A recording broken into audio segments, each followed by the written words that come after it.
Now we will see most difficult question of this type.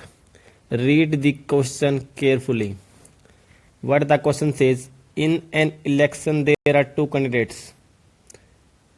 70% of the voter did not cast their votes. एक election में दो उम्मीदवार या प्रत्याशी थे, 20% मतदाताओं ने अपना वोट नहीं डाला.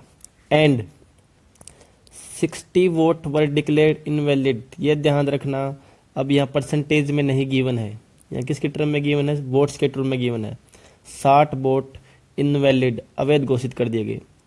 If winner gets 47% of the total votes, किसकी परसेंटेज में गिवन है? टोटल वोट्स की. तो किसको अज्यूम करेंगे? टोटल वोट्स को. एंड विन बाय 200 वोट्स, 200 वोटों से वो चुनाव जीत जाता है.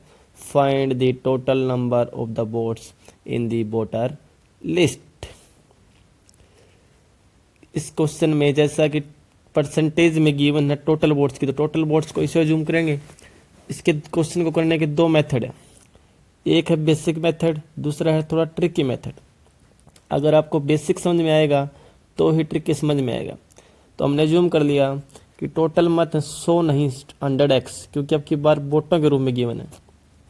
20% लोगों ने वोट नहीं डाला, 20% did not cast their vote, तो polled vote will be 80x. अब कह रहा है 60 वोट वैलिड है, परसेंटेज नहीं, 60 वोट इनवैलिड है, तो वैलिड कितने होंगे? 80x minus 60, 80x minus 60 will be valid. Valid votes are this: a winner gets 47% of total votes. Total votes is 100x, so winner will get 47x. But we all know winner plus loser is always equal to valid votes. Valid votes are 80x minus 60 and winner gets 47x. तो इसमें तो valid vote में से winner के vote minus कर देंगे तो loser के वोट आ जाएंगे. ओके, ये हार जीत का मार्जिन है, विनर में से लूजर घटाएंगे, लेकिन वो किसके बराबर होगा? 200 के बराबर होगा. सोल्व करेंगे इस इक्वेशन को, x की वैल्यू आ जाएगी 10, लेकिन उसने पूछा था टोटल वोट, x की वैल्यू 10, 100x की वैल्यू कितनी हो जाएगी? 1000 इज द टोटल वोट. अब बात करते हैं ट्रिकी अप्रोच की. कुल मत माने हमने 100%, 20% did not cast their vote, 20% लोगों ने अपना वोट नहीं डाला, तो 80% लोगों ने अपना वोट डाला. अब यहाँ पे ही ट्रिक है, ध्यान से सुनना. जो इनवैलिड वोट हैं 60 वोट्स, उनको एक बारी के लिए आपको छोड़ देना है. आपको मानना ही नहीं है कि इनवैलिड वोट इसमें थे, आप 60 को एक बारी भूल जाओ.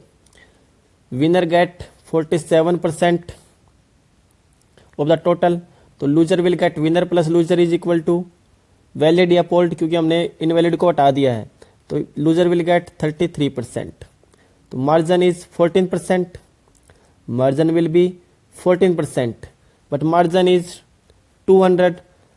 अब यहाँ पे 200 नहीं लिखना है, वो 60 भी सीन में आ जाएगा. उस 60 को हमेशा यहाँ पे माइनस कर देना है. अगर इनवैलिड वोट होते 40 तो 40 माइनस कर देते, अगर 60 होता 60 माइनस कर देते, 80 होता तो 80 माइनस कर देते, तो 100% की वैल्यू कितनी आ जाएगी? 1000. ये हमेशा माइनस ही होता है, क्योंकि इस साइड देखोगे आप तो ये 60 हमेशा ऐड होता है, तो यहाँ क्या करना पड़ेगा? माइनस. दोबारा रिपीट कर रहा हूँ मैं, यहाँ पर आपको एक बार इनवैलिड को छोड़ देना है, और जहाँ पे आप मार्जिन को इक्वल करते हो वहाँ पे इनवैलिड को माइनस करना है. Hope it is clear.